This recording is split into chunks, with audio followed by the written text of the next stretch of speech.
I was involved in the JAVELIN 100 trial since the very beginning. The trial, is just to remind, is a trial where patients with metastatic bladder cancer that benefit when receiving chemotherapy, meaning that they did not progress, then after that they receive maintenance avelumab.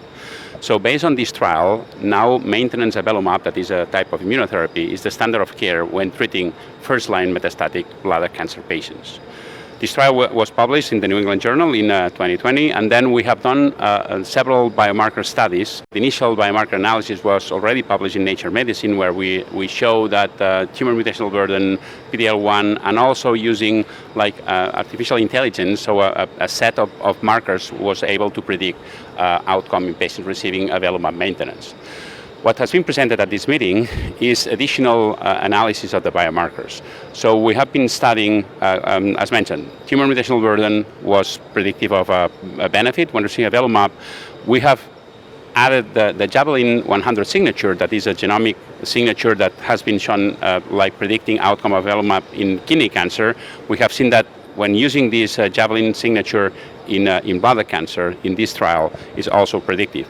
But then we have been looking for something that is now an interesting predictor of immunotherapy response, that is the tertiary lymphoid structures, meaning those are like lymph nodes close to the tumor where the B cells are being activated. We have seen that the presence of tertiary lymphoid structures in the tumor tissue of this patient receiving avelumab is predictive of good outcome. And we have seen that in these tertiary lymphoid structures, this JAVELIN 100 signature, if this is present, is also of benefit in terms of outcome. And then what we have been looking is circulating biomarkers, and we have been analyzing the chromatin conformational structure using the epi-switch. That is a technology that is looking for the loops of DNA, so that the chromatin compactation. And then there is 900 identified loops that can identify genes associated with the expression. We have been looking for that, and a gene that is the PO2F2 has been identified, that if this gene is suppressed in blood using this epigenomic type of signature, that benefits in patients that have low tumor mutational burden. And if this gene is overexpressed in the tertiary lymphoid structures, is increasing the benefit of avelumab.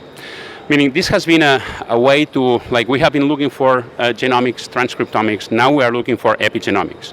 So this type of technology, this epi-switch, that is, as mentioned, looking for the chromatin loops, is a way just to study epigenomics. We are thinking on going further and look for histone marks that might predict the response, where transcriptional factors likely are going to help on responding to immunotherapy. So this is a work ongoing. Obviously, all these findings that were presented yesterday will require confirmation, but it's also a way that easily, meaning in blood, looking for these chromatin conformational signatures, we may be able to predict and monitor patients receiving immunotherapy. In this case, this specific gene, the PO2F2, that is a gene related to the B cell function, has been identified as a potential marker of response to avelumab maintenance.